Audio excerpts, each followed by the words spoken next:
2028년 즈음이 되면 이 시스템이 완성이 돼 버리니까. 그럼 중국 입장에서 뭐예요? 야, 우리 갔다가 모든 함대가 여기서 다 꼬라박겠는데? 이렇게 되는 거죠. 솔직히 내 생각에 대한미사일 1000발만 날라와도 중국 함대 한 3분의 1, 아무리 좋게 봐도 3분의 1, 거의 절반은 없어질걸요.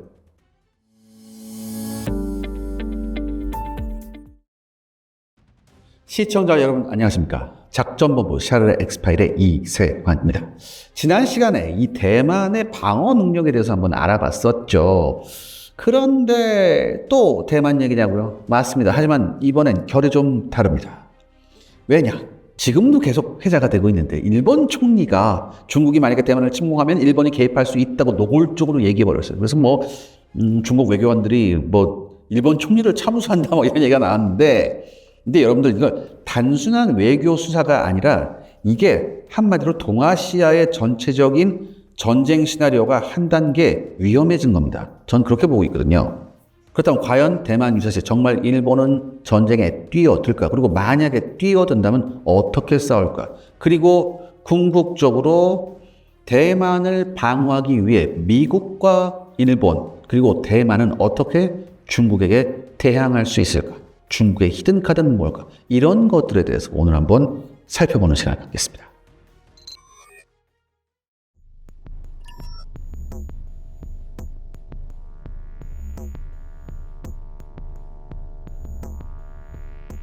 다카이치 사나이 총리가 지난 11월 7일이었죠. 유사시에는 우리 일본이 갈 수 있다. 일본 자위대가 개입할 수 있다. 이렇게 얘기를 해버렸어요.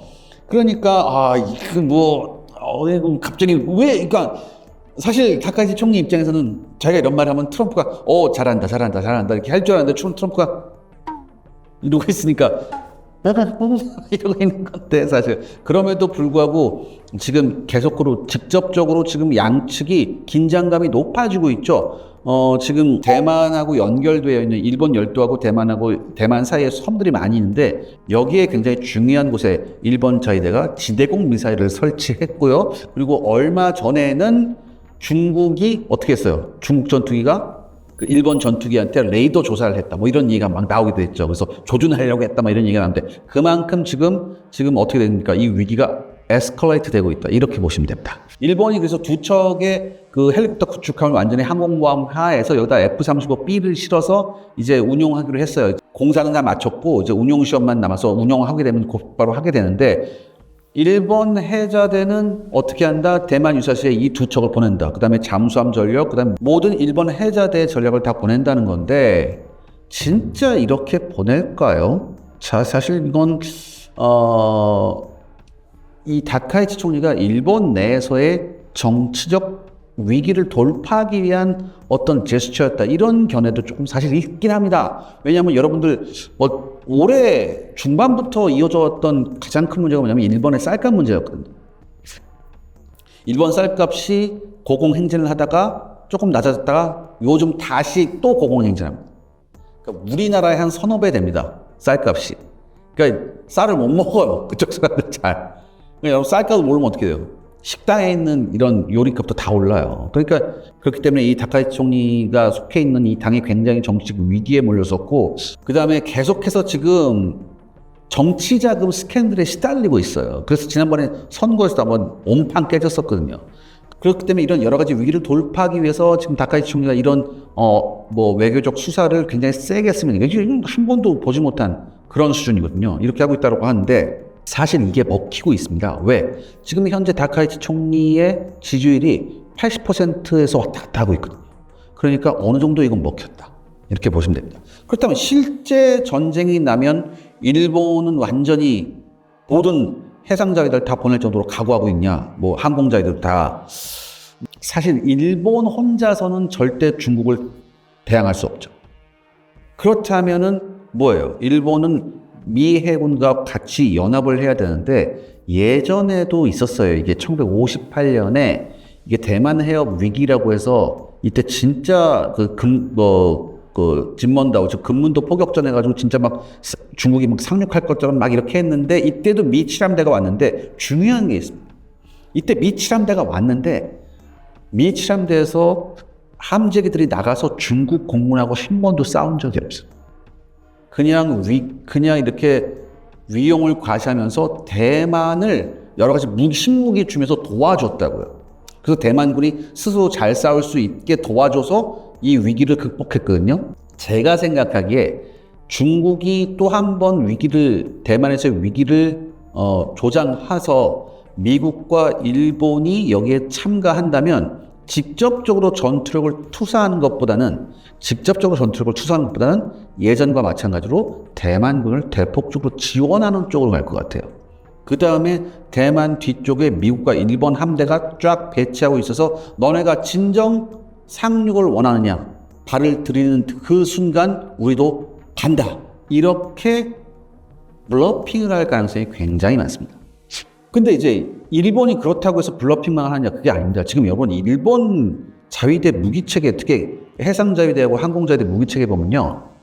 미국제 미사일을 쓸 수 있도록 굉장히 많이 해놨어요. 이게 무슨 당연히 미국제 쓰는 거 아니에요. 사실 일본은 자국이 만든 굉장히 우수한 공대공 미사일이 있습니다.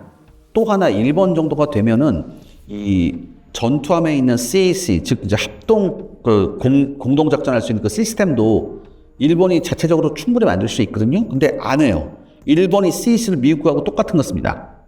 그 다음에 일본 항공자위대나 해상자위대가 쓰는 여러 가지 대한미사일이나 공대공 미사일도 미제를 일부러 많이 써요. 이 이유는 뭐냐? 미국과의 공동작전을 일본은 어떻게 항상 염두에 두고 있다. 바로 이겁니다.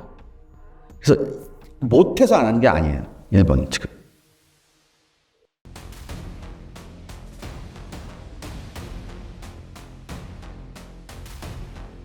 시뮬레이션은 시뮬레이션이고 여러분은 시나리오는 시나리오예요. 그렇지만 공통적으로 나온 내용은 뭐냐면은 중국을 만약에 미국과 일본, 대만이 합심하면 중국의 대만 침공을 저지할 수는 있지만 이 과정에서 연합군도 어마어마한 피해를 입는다는 시뮬레이션 결과가 나옵니다. 특히 미군 전쟁 초기에 중국의 미사일, 대한미사일 공격으로 항공모함 2척을 비롯해 무려 646대 전투기와 43척의 전함을 상실한다는 그런 시뮬레이션 결과도 있었어요. 그렇다면 여기에서 우리가 살펴봐야 할 게 뭐예요? 이렇게 어마어마한 피해가 나는 시뮬레이션을 미국이 봤기 때문에 직접적으로 개입하기는 힘드니까 제가 아까 말씀드렸듯이 어떻게? 대만을 서포트하는 쪽으로 갈 거다. 그렇다면 대만의 준비 상태가 굉장히 궁금합니다. 근데 대만은요, 일단은 무기를 수입하는 게 쉽지가 않아요. 중국하고의 관계가 있기 때문에. 예전에 프랑스제 무기도 한번 수입했다가 중국이 프랑스한테 팍 뭐라고 하니까 그때 수입이 딱 끊겼고 막 그런 식이거든요. 그래서 유일하게 미국제 무기만 지금 수입해서 쓸 수 있는데 일단 하푼 연안 방어 시스템이라고 있습니다. 이제 여러분 하푼이라고 아시죠? 미국이 생산한 대함 미사일인데 이게 하푼 굉장한 베스트셀러예요. 뭐 미국은 지금까지 이 미사일을 몇 개 만들었지 자기들도 몰라. 너무 많이 만들어가지고. 근데 이 하푼 해안 방어 시스템 100대하고 하푼 지대함 미사일 400기를 일단 깔아놨습니다. 그 다음에 대수상 레이더 트럭을 25대를 수입했어요. 그러니까 한마디로 뭐예요? 어차피 중국이 대만으로 올라오면 배 타고 와야 되잖아요. 배 타고 오니까 여기다 뭐예요? 지대함 미사일, 즉 땅에서 쏴서 배를 맞출 수 있는 미사일을 아주 새까맣게 깔아둔 거예요. 그 다음에 이게 미국제만 쓰냐? 아닙니다. 대만은 미국제 이 대한미사일 하푼보다 훨씬 성능이 뛰어난 자국제 슝팽2 아음속 대한미사일도 생산했고요. 그 다음에 마하 3급의 예전에 우리가 뭐 했어? 해성5 한번 얘기했었잖아. 해성5하고 거의 비슷한 성능의 슝팽3도 갖고 있어. 요거 만들어서 쫙 배치했다. 근데 사실 그 하푼이 제가 아까 방금 전에 말씀드렸잖아요. 몇 발 만들지 모른다. 근데 사실 뭐 한 10,000발 가까이 만들었다는 얘기도 있고 그래요. 그러니까 여러분 이걸 계산해 보면 미국은 마음만 먹으면 당장이라도 하푼 1000발 정도는 누구한테? 대만한테 공급할 수 있는 겁니다. 그럼 여러분들 만약에 1000발의 미사일이 중국 함정들한테 날라온다. 중국 해군으로서는 뭐예요? 이건 악몽이거든요, 사실. 근데 대만은 여기서 멈추지 않고요. 내년까지 자국산의 대한 미사일 1000발을 더 배치한다는 그런 계획도 있습니다. 그리고 요거 외에 이제 에이타킴스라는 탄도미사일이 있어요. 에이타킴스라는. 이 에이타킴스라는 탄도미사일이 우리나라 그 청모에서 발사하는 거 비슷한 거거든. 그 미 탄도미사일 대함 버전도 지금 만들고 있기 때문에 이것도 배치한다. 사실 대만이 제대로 하려면 우리나라 청구 수입하면 돼요. 우리도 팔고 싶지. 근데 못 파는 거예요. 이건 팔고 싶어도 못 팔아. 팔면 안 돼. 지금은 팔면 안 돼. 팔면 안 돼. 그 다음에 이제 또한 108대의 M1A2T, 즉 대만형 에이브람스 전차도 지금 공급이 됐고요. 그 다음에 또 하나 뭐예요? 중국에서 어마어마한 양의 탄도미사일이 쏟아지고 항공기들이 오고 뭐예요? 장거리 방사포 로켓이 날아올 거 아니에요. 이것들을 요격할 수 있는 방공 시스템도 지금 대만이 아주 가열차게 강화하고 있습니다. 특히 이제 대표적인 게 패트리엇 미사일이잖아요. 패트리엇 미사일 여러분 아실 텐데 지금까지 대만이 이 패트리엇 미사일 264발을 도입했는데 추가로 이걸 650발로 늘린다. 추가 수입을 해서. 그 다음에 대만도 자국산 지대공 미사일 이름이 천궁이야. 우리하고 똑같아. 자국산 천궁 지대공 미사일의 숫자도 대폭 늘린다. 이렇게 나와 있습니다. 그렇다면 중국은 가만히 있을까요? 여러분, 근데 중국도요, 이 대만에 대해서 사실 아시다시피 진심입니다. 지난 2025년 11월 22일이었습니다. 로이터 통신은요, 중국이 민간 화물선하고 페리로 구성된 이른바 그림자 해군을 사용해서 대만 침범 훈련을 하고 있다고 얘기했어요. 그러니까 한마디로 뭐냐면은 민간 화물선하고 페리선으로 뭘 할 수 있다? 뭐 한다? 보급 날린다. 이거죠. 한마디로 중국 전투함이 탁 가면서 민간 선박하고 섞어가는 거예요. 그럼 일단 뭐예요? 민간 선박은 일단 공격을 하면 안 되잖아. 그런데 이 섞여 들어간 민간 선박에 사실 안에는 뭐가 있다? 군수물자하고 군인들이 있다. 이런 그림자 해군 전략도 지금 중국이 쓰고 있습니다. 그 다음에 이번 러시아 우크라이나 전쟁을 보면서 중국이 깨달은 게 뭐냐면은 이번 러시아 우크라이나 전쟁의 결정적인 역할을 한 게 뭐 하이마스다, 뭐 스톰섀도우 미사일이다, 드론이다, 이렇게 이게 아니에요. 중국이 생각하는 건 뭐냐면 이번 러시아 우크라이나 전쟁에서 결정적인 역할을 한 게 바로 스타링크라고 생각하고 있어요. 즉 저궤도 위성. 왜? 러시아군이 우크라이나군의 모든 통신 데이터 시설 방송국 다 때려부셨는데 계속해서 통신이 살아있고 와이파이가 되고 데이터가 됐다고, 인터넷이 다 됐단 말이지. 왜냐하면 여러분들 생각해봐. 이게 안 되면 국민들이 패닉에 빠지면서 공포에 휩싸여요. 그러면 이건 끝나는 거거든. 근데 이게 국민들의 정신이 무너지지 않는 게 아이러니컬하게도 인터넷이 됐기 때문이에요. 그러니까 여러분 생각해봐. 지금 당장이라도 여러분들 인터넷 안 되고 와이파이 안 되고 그럼 어떻게 돼? 나 이러고 있잖아요. 이거거든. 중국이 이걸 봤거든요. 그런데 대만 상공에도 지금 저기도 위성이 많아요. 그래서 중국은 뭐냐면 전자전기 있죠? 전자전기. 이 전자전기 무인기에다 전자전기 시스템을 달아서 얘를 몇 대? 2000대 띄운다. 2000대 대만 성능에 띄워서 어떻게 스타링크에서 내려오는 거 다 재밍한다. 지금 이런 계획을 갖고 있을 정도로 중국은 신경을 쓰고 있습니다.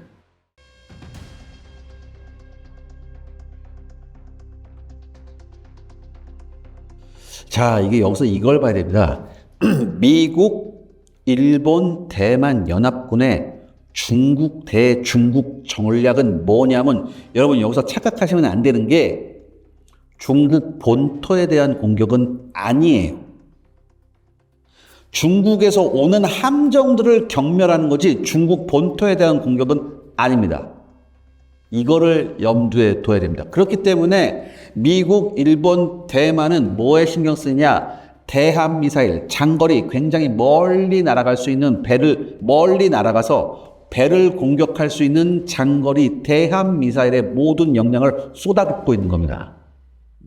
왜? 중국 본토를 공격하려면 뭐가 있으면 돼? 그냥 중국 본토 공격한다. 그냥 ICBM 누르면 돼요. ICBM 누르면 된다고. 근데 문제는 그게 아니거든. 그렇게 되면 뭐예요? 3차 대전이 일어나잖아. 그러니까 뭐예요? 대만을 방어하기 위해서는 중국 함대를 쫓아내는 거지 중국 본토를 공격하는 건 아니다. 이거를 여러분들 머릿속에 넣고 계셔야 됩니다. 그렇다면 중국의 함대를 쫓아내거나 중국의 함대를 격퇴하기 위해서는 뭐가 필요할까요? 바로 대함미사일이 필요하죠. 그렇다면 많은 수의 대함미사일이 필요하다. 아까 말씀드렸듯이 하푼 그 대함미사일을 이미 쫙 깔아놨고 또한 대표적으로 지금 미 해군이 MTS라고 해서 해상 타격형 토마호크 미사일을 지금 개발하고 있어요. 이게 토마호크 미사일이 순항 미사일이잖아요. 이 순항 미사일 특성상 이게 사거리가 1600km. 그러니까 여러분 대부분 대한 미사일이 사거리가 150km예요. 그러니까 대만 연안에 있는 애들은 사정거리 150km, 200km 때도 상관없죠. 그렇죠? 상관없죠. 문제는 뭐야? 미 해군이나 일본 해상자위대나 같이 싸울 수 없다고 뒤에 물러나서 있어야 되잖아. 그럼 뒤에 물러나서서 쏘려면 어떻게 돼? 먼 거리 날아가는 게 필요하다. 그래서 이런 토마호크 MTS 같은 게 필요한 겁니다.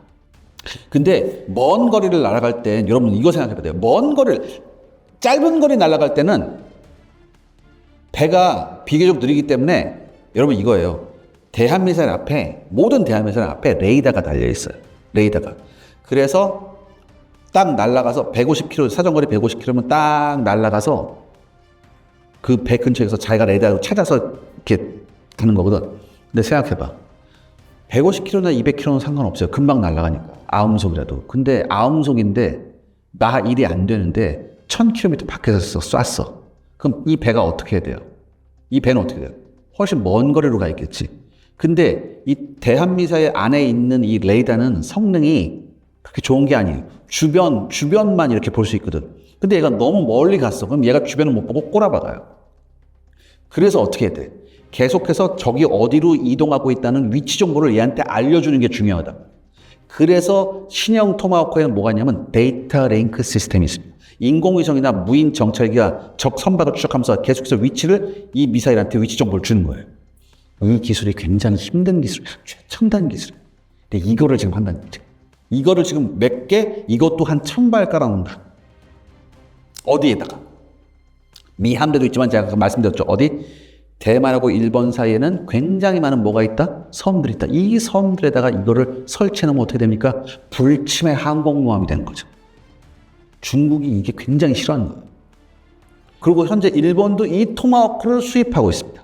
수입하려고 했고, 이게 일본도 한 1000발 수입하려고 해요. 1000발.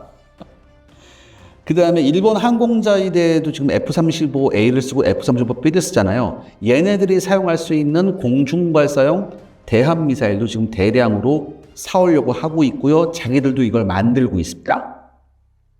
그리고 중요한 게 뭐냐면 일본이 여러분 사실 미사일 기술력이 굉장히 뛰어납니다.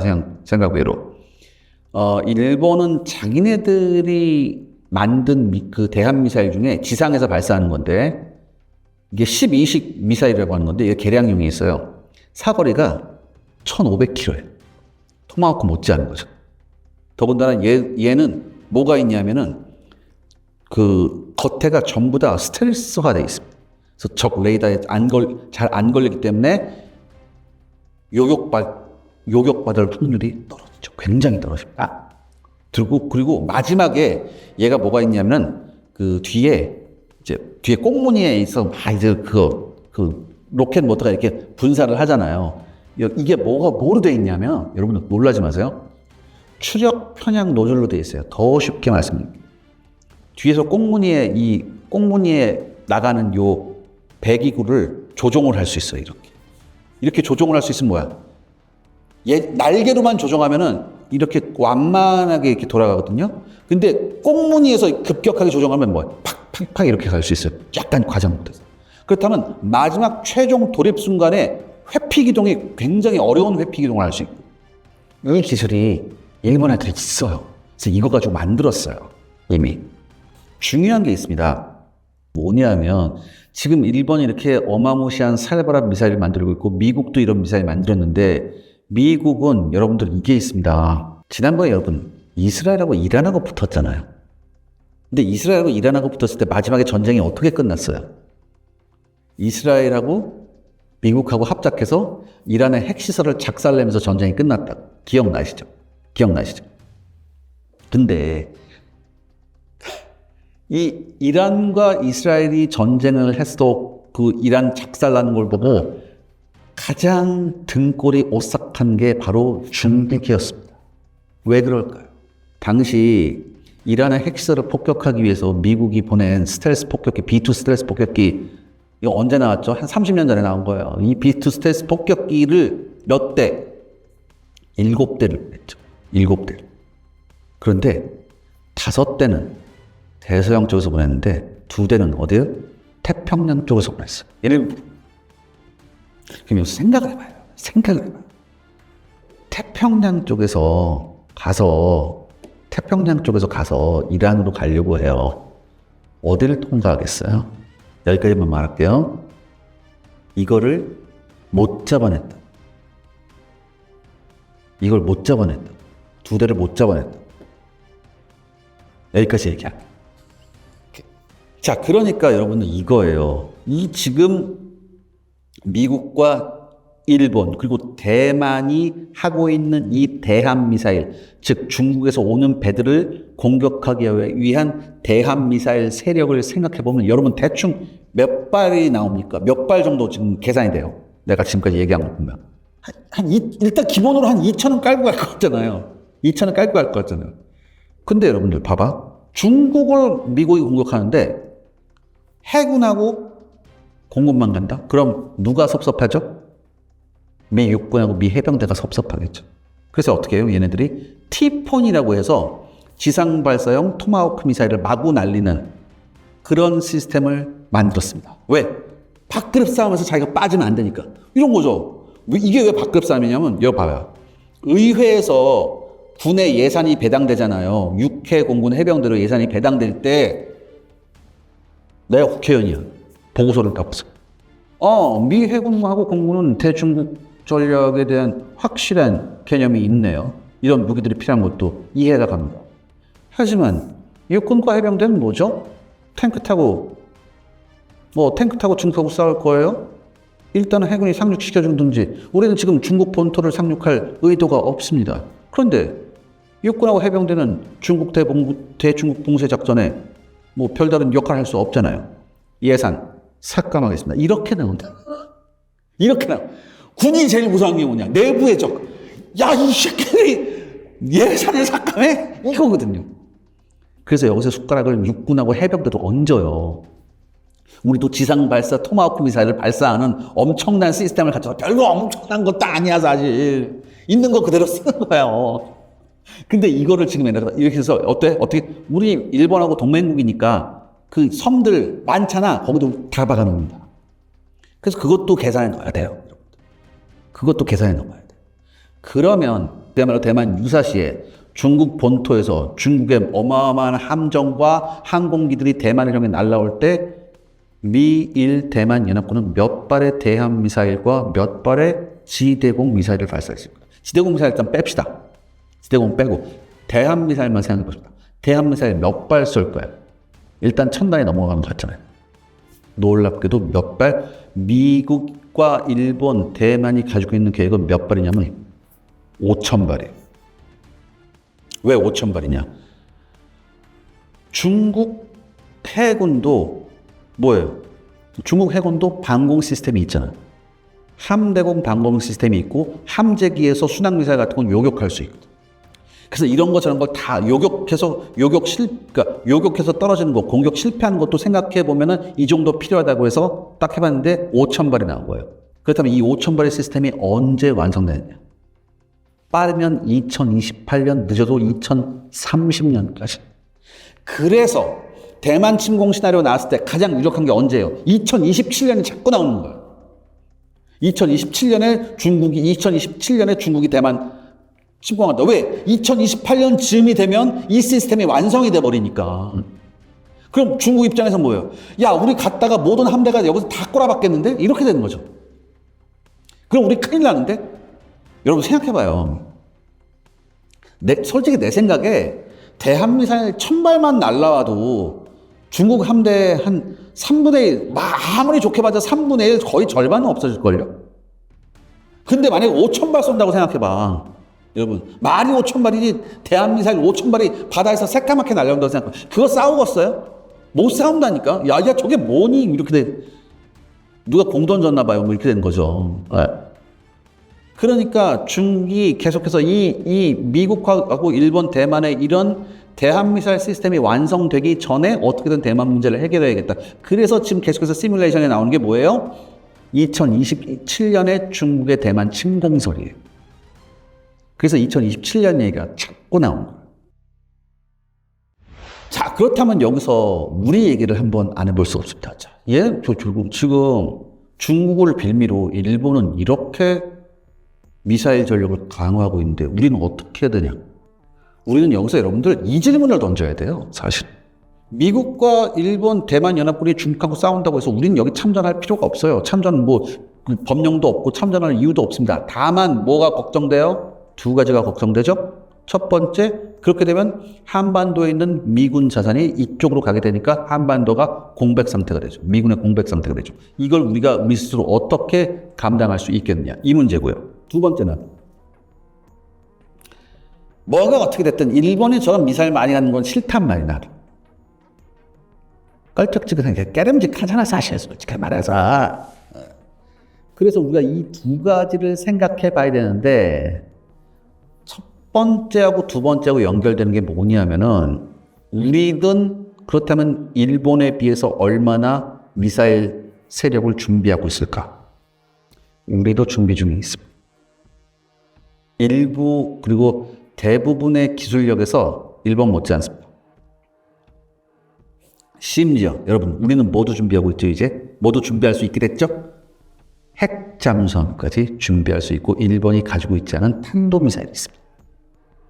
우리도 극초음속 미사일, 장거리 대함미사일, 장거리 순항미사일 다 준비하고 있어요. 그런데 왜 이상한 국가기관에서는 왜 공대함 미사일 계획을 취소했을까요? 나 이해가 안 가. 이게 우리가 사실 이런 능력이 있기 때문에 미국은 어떻게 하고 싶어요? 미 국방부가 가끔 시뮬레이션 할 때 뭐 하는지 아세요? 한국을 끼워낸다, 일부러? 대중국 포위 전력의 핵심은 역시 한국이야. 우리는 아니라니까요? 우리는 아니에요. 그러니까, 그냥 시뮬레이션만 돌려볼게. 이런 거 있죠? 우리 아니라니까. 아니, 그냥 시뮬레이션이라니까? 그런 거, 그냥 시뮬레이션만 돌려본 거라고. 그래서, 대중국 포위 계획. 아이, 손이 뻔이라고 왜 그래? 선수끼리. 아무튼 우리도 준비를 하고 있습니다. 중요한 건 우리가 드디어 핵잠수함을 갖게 된 거죠. 그러니까 여러분들 요즘 여러분들 그러시고, 야, 저 인간 보면은 맨날 기승전 핵잠수함 이러시는데 그만큼 중요한 거예요. 그만큼 굉장히 중요한 거예요. 그래서 제가 조만간 만약에 한국형 핵잠수함이 나오게 되면 이게 진짜 어떤 위력을 얼만큼 발휘할 수 있을까, 이런 얘기도 제가 조만간 한번 해드릴게요. 신년 특집으로 제가 한번 해드리려고 준비 중에 있으니까 조금만 기다리십시오. 자, 오늘 작전본부 샤르 엑스파일은 여기까지입니다. 다음 시간에 조금 더 화끈한 내용으로 돌아오겠습니다. 감사합니다.